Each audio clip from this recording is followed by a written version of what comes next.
From Marmo Studio, here's Jim Bratton. Hi, this is Jim Bratton, and today we're talking to Brandi Messinger. And she's talking today on behalf of the Galveston Fishing Pier, right? Yes, correct. Well, tell me a little bit about the history of the Galveston Fishing Pier. Then lead me into what's going on right now in terms of some of the stuff going on. Okay, great. So the Galveston Fishing Pier was established in 1971 originally. Wow. Yeah, it's been there for quite a while. I know it's a landmark. It's had a few different owners. Right.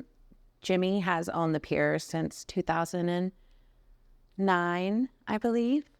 That was an interesting time to buy It was a pier that sticks out into the Gulf of Mexico. It was actually right before a very large hurricane Right. that completely destroyed the pier. Right. Thankfully, he did rebuild it because honestly, there's a vast number of people from all different walks of life, from all different ages who have come there with their ancestors, brought their children and repeat. You know, they've been coming for years and years and years.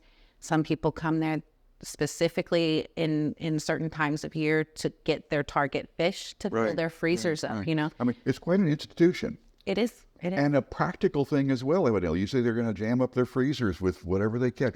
And they have a specific kind of fish in mind? They do. A lot of them time their visits for when specific types of fish are going to be running. Most often they're targeting like redfish, speckled trout, Spanish mackerel. Those are the tastiest, according to a lot of folks.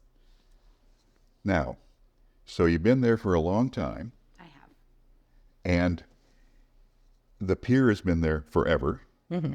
However, it sounds like things are fairly dynamic. Like you've got some things happening now that may have not happened before, but are related to that, built upon that history. So lead me into that. Okay, so the program that I really am wanting to highlight today is called Teach a Kid to Fish. Right. It was originally established in 2016, and we kind of just decided that there were too many children in Galveston who were unaware of the access they have to self-sustaining fishing. You know, like they can go catch their own food, have a skill set that's going to kind of carry them for a real long time, be passed on, hopefully, you know, but a surprising number of children in Galveston don't know anything about fishing. They don't know about the fishing piers.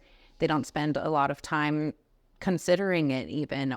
Also, in tandem with that, they don't consider the impact that we're having on the waters here. So, Teach Kids to Fish. Wow. This is like a huge community garden that nobody knows about. It is. We have mostly been working with Oppie Elementary. They have been coming to our program since, I think came in the first year, 2016, 2017. Mm-hmm. And they love it. The kids love it. They've written many letters talking about what they learned and how much they enjoyed it. In those years, we've gone from having, you know, a little bit of parent participation to the last class we had probably half the class, their parents came. And they're fishing too. And they don't know about fishing. They're learning about fishing with the kids. They're getting their hands on bait. They're baiting hooks and casting lines. They're catching real fish, you know.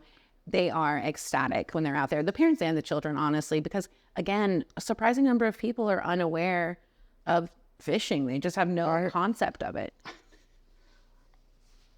I'm quiet because I'm just sort of stunned by this whole concept and how simple it is. And how overlooked. Walk me through the process. You picked one school as a target school, evidently. How do you go about reaching the people then? So actually, this year we have started trying to branch out and getting into some other schools. Right. Kelly McClure, who is the owner of the pier, Right. has been going personally and trying to gather some information for folks that we can talk to get more kids in the program. Oppie, they came early in the program when we were still developing it. They really have given us a lot of feedback and guidance to make it better and more cohesive with what they're trying to do already. You know, we don't want to interrupt the flow of their classrooms, and field trips sometimes can, but because of the type of field trip that it is, it's easily incorporated into their lesson plans. And so sometimes they'll take the whole week to talk about the ecosystems, fishing in general, how we can conserve. You know, we also have TURN, which is the Turtle Island Restoration Network, that partners with us. They come out, they talk about marine composition breakdown Right. Understood yes, about yes. The risks Yeah. and the benefit. And how we can make it better. It's a very cool program. And honestly, the reason that I wanted to talk about it today, I was real nervous to do the thing. That's okay. But this program is important. And I think all of the Galveston kids should be going. We're too close to the water for them to not know. It is too much of an asset and overlooked. We think about it for tourism for other people. A lot of times we forget that it's here for us. And it goes beyond tourism. It does. Well, there's a cost involved in this. How is that handled? So currently at OPI, the PTO and the parents split the cost. Right. So the parents pay for half the field trip and the PTO pays for the other half. If there's any kids that can't come, do it, we just cover it for them because we want them to be able to come. Obviously, we are a business and we can't do it for free for everybody, but we want them to come. Yeah. And so we are interested in kind of talking with Marmo Innovations about maybe turning Teach a Kid to Fish into something that's a nonprofit where we could start accepting donations and offer this program for free for some kids that really can't afford It it. could be part of the whole philanthropic It could. organization. Yeah, that's kind of what we were thinking. The gear, the fishing gear. How do you handle that since these are novices and maybe have never held a fishing pole? I don't know even what to call them, or a rod and reel. Yeah. What do you give them? That's a great question. And they're little, so, the bigger reels can be a little... Intimidating, I'm They guessing, can, yeah. or overwhelming. We really just get them the simplest reel, which is a push-button spinning reel. Right. You hold the button down, you throw it out, it goes. I remember that. Easy peasy. And another thing that we have done with OPI is we have started visiting the second graders. So we bring the third and fourth graders to the pier. They get to fish. Okay. We'll go visit the second graders with push button reels without hooks or metal or anything. We put a weight at the end that's a little plastic fish, Okay, yes. and we take them out and we teach them how to do that because we learned in the beginning years of Teach a Kid to Fish that they get quite excited the first time they get the rods in their hand, and that hook can sometimes... Hooks fly everywhere. But once we started going to second grade first and give them the chance to wave the rod in the air in their field, they don't do it on the pier, mostly. What kind of results have you had? What kind of feedback do you have from them? The teachers love it. The teachers really, really love it. They enjoy getting to take the kids out to learn in that kind of environment. We've not had a kid not enjoy it. They talk about it through the year, I think, because by the time we get into the school, they're like, yes, it's time. What a great thing. It's very cute. It's very cute. It's very fulfilling. On my part, I was a preschool teacher for 7 years before I came to work at the Galveston Fishing Pier. Yeah. So working with kids is a passion of mine. I love kids. I love seeing them learn. Right. This kind of got my two worlds put together. It's excellent. Yeah. It feels good. Brandi, tell me a little bit about, just for those of us that were not going to be participating in this Teach a Kid to Fish program, the rest of us might want to come to the pier. Just give us about a minute or two about the pier itself and what it's like to utilize it, where it is, and all of that kind of stuff. Okay. We are located at 9001 Seawall Blvd, which is right across the street from the movies.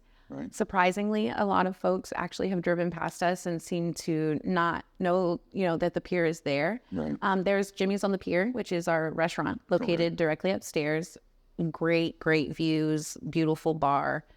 Most people have a really, it's nice. It's nice to sit. You don't even have to eat. Like if you just go have some drinks up there, you can bring your friends.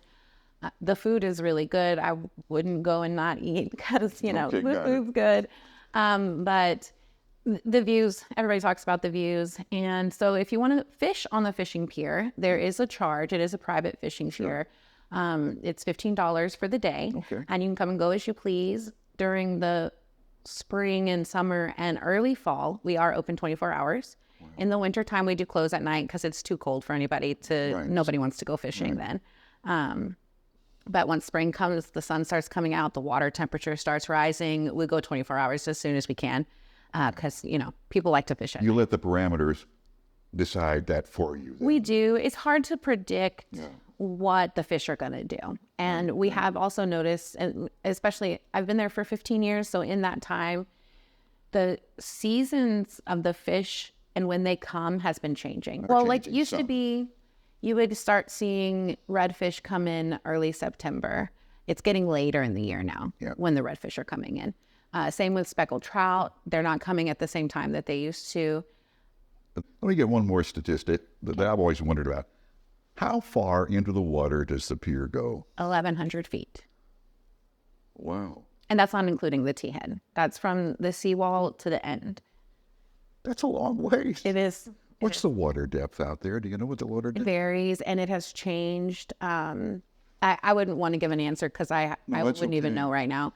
But, they dredge for the beaches. They pull the sand up. That changes everything about what's going on out at the pier. Right. When I first started working there were certain places where there were what they called guts, which is where the water is a little deeper. Right. Okay. And so those are no longer where they used to be. Yeah. And so people have had to learn where they are now and change kind of where they prefer to fish. Right. It's one of the ways that people determine where they're going to fish. Sure. The wind speed and direction, the color of the water, the consistency of the water. There's so many variables. I'll bet you have folks out there that know every one of those too. Oh, yes. And live by them. For sure. Tell me how somebody can get a hold of the Galveston Fishing Pier. The best way to get a hold of us is going to be at our website, galvestonfishingpier.com. It's easy. Or follow us on Facebook. Right. The Facebook is really the place to go if you want the most updated pictures and fishing reports. The program is Teach a Kid to Fish. It is. It's courtesy of the Galveston Fishing Pier. And this has been Brandi Messinger, who has told us all about it. Thank you for your time today. Thank you, Jim. I really appreciate it.